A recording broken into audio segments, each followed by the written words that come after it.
박근혜 대통령 탄핵 소추안이 234명의 국회의원 찬성으로 압도적인 표로 가결이 됐습니다. 박근혜 대통령의 직무는 어제 저녁 7시 3분부로 이제 정지가 됐는데, 이현종 의원님, 네. 박근혜 대통령이 사실상 이제 대통령으로서 인사권을 행사한 게 어제 조대환 민정수석 임명이었는데요. 조대환 임명수석 임명을 두고도 말이 참 많습니다. 네, 예. 조대환 지금 그 민정수석, 신임 민정수석은 사법연수원 13기입니다. 예. 지금 황교안 대통령 권한대행과 그다음 박한철 헌법재판소장과 동기입니다. 네. 그리고 이분이 국가미래연구원의 그 발기인으로 있었고요. 그리고 인수위원회에 참여했습니다. 더 중요한 경력은 뭐냐면 바로 세월호 특별위원회 부위원장과 사무처장을 역임을 했습니다. 예. 자, 이런 분이 지금 최근에 최재경 민정수석이 이제 본인이 사의를 표명했고 청와대는 보류를 했지 않습니까? 그러다가 대통령이 바로 탄핵된 다음에 그 탄핵 집행하기 바로 1시간 전에 전격적으로 사표를 수리하고 예. 바로 이 조대한 민정수석을 임명을 했어요. 그랬죠. 네. 왜 임명을 했겠습니까? 왜냐? 지금 청와대는요, 대통령이 일단 이 직무 정지가 되는 순간 이 수석 비서관들은 대통령을 위해서 일할 수가 없습니다. 바로 황교안 대행을 위해서만 일을 해야 됩니다. 그럼에도 불구하고 황교안 대행을 일해야 됨에도 불구하고 왜 대통령이 특히 세월호 부위원장을 민정수석에 임명했겠는가? 네. 저는 이유는 하나가 있다고 봅니다. 왜냐하면 지금 이제 헌법재판소에서 중요하게 다뤄진 문제가 바로 세월호 7시간에 대한 문제고 또 여러 가지 이 부분과 관련된 의혹들이 지금 많이 있지 않습니까? 예. 그렇다면 어차피 지금 헌법재판소에 재판을 준비해야 되는데 그럼 이 부분에 잘 알고 있는 사람이 누구겠습니까? 바로 조대한 저는 민정수석이라고 보거든요. 그렇겠죠. 이 조대한 민정수석을 통해서 재판 준비를 하려는 것이 아닌가라는 그런 의혹이 있는데 네. 문제는 이렇게 하면 위법입니다. 네. 그리고 지금 대통령은 자신과 관련해서 변호인은 자신이 직접 고용을 해야 됩니다. 네. 그 변호사 비용을 주고 이 헌법재판소에 변론을 해야 되는데 만약 조대환 민정수석이 이러한 역할을 한다면 이거는 상당히 문제가 될 수 있습니다. 예. 네. 자, 조대환 민정수석, 그 세월호 특조위 활동 당시에 이 특조위를 가지고 세금 도둑이다라는 표현까지 써서 그때 뭐 비난을 받기도 했었는데요. 그랬죠. 예. 박근혜 대통령이 마지막 순간까지 이 청와대를 마치 자신의 탈을 위해서 이렇게 쓴 게 아닌가라는 생각이 또 들어요. 저는 이제 뭐 그 세월호 7시간이 이제 탄핵소추 발의안에 포함이 된 거에 대해서는 저는 이제 그 헌재 심리가 길어지면서 뭐 이게 조속한 결정이 내려져야 되는데 좀 방해가 되지 않나라는 생각이 들어서 좀 그런 우려는 하는 편인데 뭐 그런 걸 떠나서 이제 저는 이 조대한 신임 민정수석의 기용에 대해서는 저는 진영 논리에 굉장히 충실한 인물을 뽑았다. 아. 그 얘기는 대통령께서 지금 어제 보인 그 간담회에서의 태도로 봐서는 여전히 권력에 대해서 대통령 자리에 대해서 미련을 갖고 있고 예. 또 되돌아올 수도 있다라고 생각을 하고 네. 그리고 또 하나는 대통령이 생각하는 그 대통령께서 생각하시는 그 뭐 나는 사심이 하나도 없었다. 정말 뭐 국가를 위해서 일을 했다는 거에 안에 저는 충실한 진영 논리가 있다고 보거든요. 예. 그런 면에서 뭔가 본인의 공백, 당신의 공백에 대해서 좀 그 진영 논리에 충실한 인사가 좀 그런 걸 메꿔줘야 된다라고 생각하고 있는 건 아닌지 저는 세월호 쪽보다는 오히려 좀 진영 논리 쪽에 좀 생각을 해봤습니다. 박근혜 대통령이 참 박근혜 정부 출범 이후에 인사 때마다 논란을 빚었는데요. 마지막 사실 어떻게 보면 인사권 행사마저도 이렇게 뒷말을 낳고 있는 것 같습니다. 그런데 신 의원님, 그 박근혜 대통령은 사실상 지금 식물 대통령이다라는 얘기가 나오는데요. 하다못해 대통령이 직무를 당연히 보기 위해서 찾아야 하는 청와대 본관도 네. 갈 수 없는 그런 신세라면서요? 예, 예. 그 직무 정지가 돼 있기 때문에 대통령 일을 아니, 그 집무실에 왜 나갑니까? 일하러 나가는 거 아닙니까? 예. 근데 지금 대통령 일을 할 필요 그럼 없다. 관저에만 일하면 안 된다. 관저에서만 24시간 머물러야 되는 그런 상황이네요. 그런 거죠. 그래서 지금 황교안 그 대행이 말이에요. 그 야당의 뭐 의심이라든가 국민적 의구심이 있지 않습니까? 네. 아무래도 박근혜 대통령이 임명한 사람이다 보니까 박근혜 대통령 의중대로 좀 움직일 거 아니냐 이런 그 국민적 의구심이 있습니다. 그런데 그리고 그 일부 보도에 의하면요 청와대 한광호 비서실장을 포함한 그 수석들이 말이에요.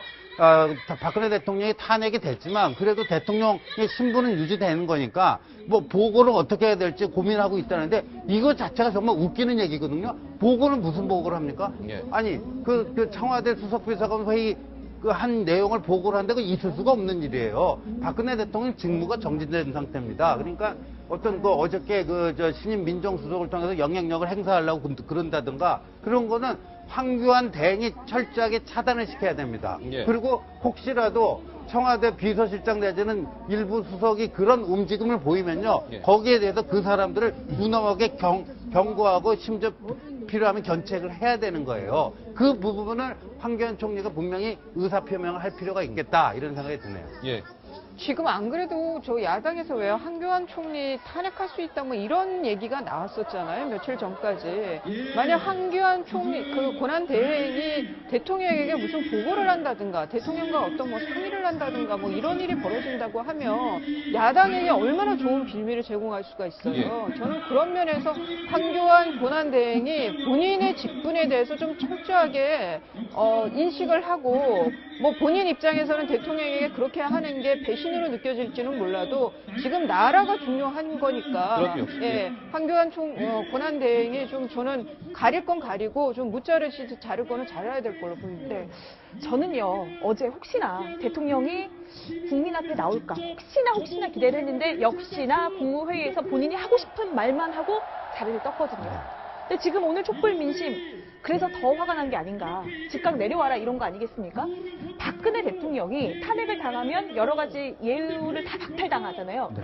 그럼 불명예 퇴진 대신 자진 사퇴 가능성 있을까요? 하야 가능성. 네. 예. 그 생각이 있었다면 저는 진작 했을 것 같은데 예. 어제 아마 저는 이제 그 대통령의 간담회 내용을 보면서 아 이분이 이제 자진 사퇴는 하지 않으시겠구나라는 걸 이제 거의 확실히 느꼈거든요. 예. 왜냐하면 어제 보면은 굉장히 그 구체적인 지시를 많이 했습니다.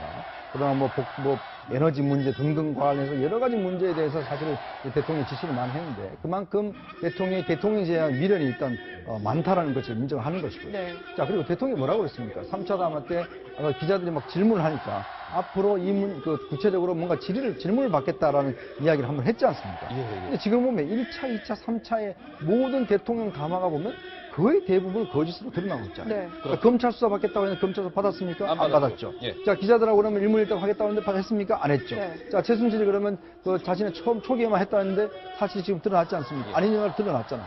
그러니까 더 이상 대통령의 말에 대한 신뢰가 이제는 완전히 없어져 버린 거예요. 근데 그런 상황에서 4차 담화를 할 경우에 제가 볼 때 오히려 더 국민들한테 불지를 수 있는 가능성이 있다라고 보여지거든요. 네. 그렇다면 이제 남은 거는 바로 이제 특검의 직접 조사입니다.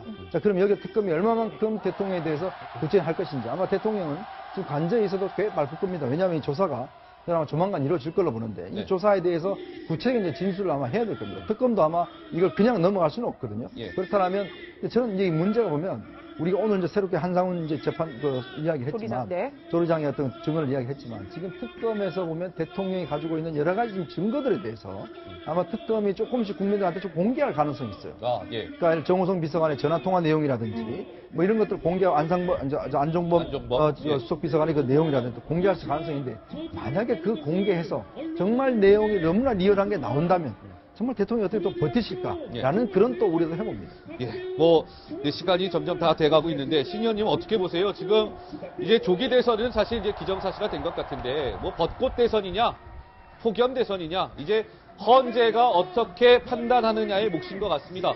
벚꽃 대선이 될 것 같으세요? 아니면 폭염 대선이 될 것 같으십니까? 지금 많은 사람들이 이제 예. 예측하기로는요, 1월 31일 이제 퇴임하는 박한철 소장. 헌법 예. 재판소장, 예. 그 전까지는 뭐 여러 가지 심의해야 될 게 많기 때문에, 심리해야 될 게 많기 때문에, 그때까지는 물리적인 좀 한계가 있고, 집중 심리를 한다 할지라도, 그래서 이제 이정미 재판관이 퇴임하는 3월 13일까지. 3월 13일 전에는 이제 최종적인 결정을 내리지 않겠는가 보면요. 5월 그러면 그때 이제 3월 13일 전에 결정이 내리면 이제 2달 뒤 대선을 치러야 5월 되니까 중순에는 치러지는 거예요. 예, 5월 대선 가능성이 지금 높아 보입니다. 예. 그런데 보면은 이수희 변호사님 보면 이게 이 대선과 관련해서요. 다들 각 당의 셈법이 다른 것 같은데 오늘 추미애 대표가 다시금 또 그 얘기를 했더라고요. 헌재는 1월 말까지 판단을 종료해야 된다. 그러니까 1월까지 헌재가 심리를 종료하고 결국 3월에 대선을 치르자는 얘기인 것 같은데 야당은 마음이 뭐랄까요? 굉장히 급한 것 같습니다. 야당 예. 안에서 이제 문재인 전 대표가 급하겠죠. 그런데 저는 1월 말 심리 동결을 한다 그러면은 그렇게 되면 저는 부실 심리 얘기가 또 나올 수밖에 없어요. 네. 그래서 저는 신지호 전 의원님 말씀대로 그러니까 이정미 그 헌재관이 나가기 전인 한 3월 중순, 초중순쯤에는 뭐 이렇게 쟁점을 정리해가지고 그때까지 나온 증거로 가지고 우리가 결정하겠다라고 하면은 충분하기 때문에 물리적으로 예. 저는 그것이 가장 무난하다 싶습니다. 알겠습니다. 자, 시간이 아쉽네요. 자, 마지막으로 집회 현장을 좀 간단하게 정리하고요. 오늘 순서를 마치도록 하겠습니다. 이 시각 광화문 광장에는 여전히 촛불을 든 많은 인파들이 몰려 있고요. 지금 계속 청운동 주민센터나 청와대와 인접해 있는 곳에서도 날씨가 오늘 얼마나 춥습니까, 네. 여러분? 그런데도 불구하고 저렇게 바닥에 앉아서 박근혜 대통령의 퇴진을 한 목소리로 외치고 있습니다. 오늘 네 분 말씀은 여기까지 듣겠습니다. 잘 들었습니다. 고맙습니다. 고맙습니다.